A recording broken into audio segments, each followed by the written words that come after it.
función. En nuestro caso vamos a analizar el inciso I.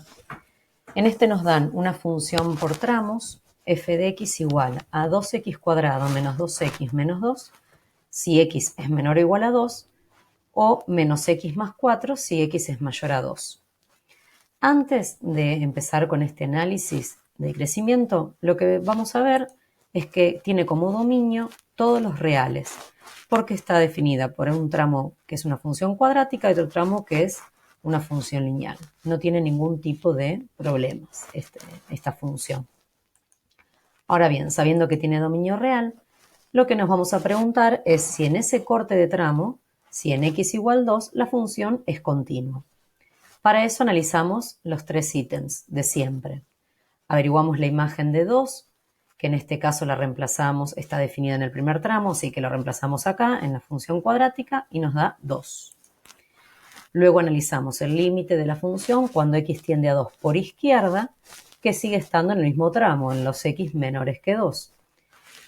Lo reemplazamos y también nos da 2. Y por último, analizamos el límite lateral de la función cuando x tiende a 2 por derecha, y esto sí va a ser por los valores más grandes de 2, o sea que analizamos en el tramo de menos x más 4, y esto también nos da 2.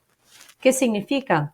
Que si los límites laterales nos dieron iguales, existe el límite de la función cuando x tiende a 2 y es igual a 2. Y además coincide también con la imagen en el punto. Por lo tanto, podemos asegurar que la función es continua en x igual 2. Ahora bien, nos tenemos que preguntar dónde pueden estar los posibles puntos críticos de f de x. Una de las posibilidades es en aquellos x donde la derivada primera de la función se anule, se vuelva a cero, y otra posibilidad es donde no exista la derivada primera de la función. Para eso, lo que primero que hacemos es derivar la función por tramos, por regla. Así que la función cuadrática derivada nos queda 4x menos 2 para los x menores que 2, y la función lineal menos x más 4 nos va a quedar menos 1 constante para los x mayores que 2. Entonces, siguiendo el primer criterio, la búsqueda de estos puntos críticos, ¿qué es lo que voy a hacer?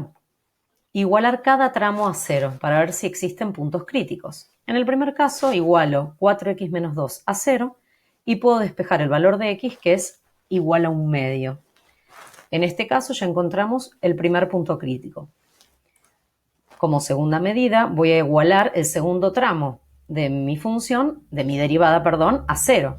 El tema es que este tramo es constante, es menos 1, y esto va a ser siempre distinto de 0 para cualquier x mayor que 2. O sea que de este tramo no obtuvimos ningún punto crítico. Lo que vamos a hacer a continuación es analizar si hay algún punto de la función donde ella no sea derivable. Entonces vamos a analizar en este x igual 2, en este corte de tramo. Volvemos a escribir la función derivada por tramos y analizamos la derivada en 2 por izquierda y por derecha. En el primer caso, por izquierda, lo voy a evaluar en el tramo de los x menores que 2, y esto me queda que la derivada da 6. Si la reemplazo, ¿no? Y en el caso de analizar la derivada lateral en 2 por derecha, me va a quedar reemplazando en el tramo constante que es igual a menos 1. ¿Qué pasó acá? Si las derivadas laterales en 2 son distintas, es porque en realidad no existe la derivada en 2. Lo que le está pasando a la función acá es que está teniendo un punto anguloso, donde se unen los tramos, se unen con una forma angulosa. Luego lo vamos a corroborar en el gráfico. Entonces, como habíamos dicho anteriormente, si en x igual 2 no existe la derivada, acá tenemos nuestro segundo punto crítico. Podemos observar también que la derivada va a estar definida para todos los x en los reales, menos para este 2. Muy bien. Ahora, una vez que tenemos los puntos críticos hallados, vamos a armar nuestros intervalos de crecimiento. Ellos van a ser desde menos infinito hasta el primero, que es 1/2, desde el primer punto crítico al segundo, o sea, de 1/2 hasta 2, y el último intervalo de 2 a más infinito. ¿Cómo vamos a estudiar el crecimiento de cada tramo? De cada intervalo.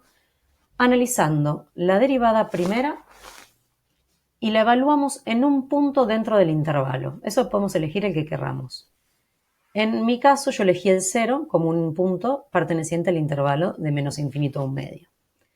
Cuando evaluamos la derivada en ese punto tenemos que tener cuidado en reconocer a qué tramo corresponde. Como el 0 es menor a 2, lo evalué en el primer tramo. Me quedó que la derivada en 0 es menos 2. Como tiene signo negativo, podemos asegurar que el intervalo es decreciente. En el segundo intervalo de 1/2 a 2, yo elegí el 1 para evaluar el signo de la derivada. Sigo analizándolo en el mismo intervalo, porque estamos en los x menores que 2. Y la derivada en el 1 me da 2, por lo tanto tiene signo positivo. Recordemos que la derivada en un punto no es más que la pendiente de la recta tangente. Así que si esta pendiente nos dio positivo, es porque el intervalo es creciente. Y por último, tomé al 3 como un punto dentro del intervalo de 2 más infinito, y analizando el signo de la derivada en 3, acá con cuidado, el 3 ya pertenece al segundo tramo de la función, por lo tanto lo evalué en menos 1, que es constante, y me quedó negativo. Por lo tanto, la pendiente de la recta tangente es negativa, así que este tramo resulta decreciente. A partir de los cambios que tuvo la función, estos cambios en el crecimiento, y sabiendo que la función es continua para todos los reales, ¿qué podemos afirmar?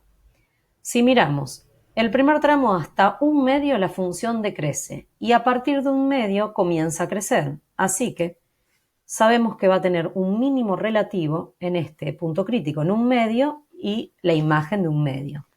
Eso lo evaluamos en la función original, respetando qué tramo pertenece, y ese punto nos dio 1/2 menos 5/2. Y si analizamos luego el segundo y el tercer intervalo, vemos que hasta el 2 la función crece y luego del 2 comienza a decrecer. Por lo tanto, ahí podemos asegurar que va a tener un máximo relativo en 2f de 2, que evaluándolo nos dio 2, 2 el punto. Para concluir con este análisis, todo lo que estuvimos viendo, vamos a ver en el gráfico qué es lo que pasó. Tenemos el primer tramo, que respondía a una función cuadrática, hasta 2, para los menores o iguales que 2, y luego la función lineal, menos x más 4. Como podemos observar, dijimos que la función decrecía de menos infinito hasta 1/2, luego crece de 1/2 hasta 2, y luego vuelve a decrecer de 2 al más infinito. Acá podemos visualizar el mínimo, que coincide con el vértice de la parábola, y este caso es particular, es el que estuvimos analizando, que si bien la función lineal no admite ningún máximo, cuando se une con el tramo de la parábola, se produce un máximo y se produce de una forma angulosa. Es por eso que vimos anteriormente que no existe la derivada en el 2. ¿Sí? Derivadas lateral por izquierda y por derecha son distintas, no es derivable en este punto, pero sí, como es continua, se provocó un máximo en nuestra función por tramos.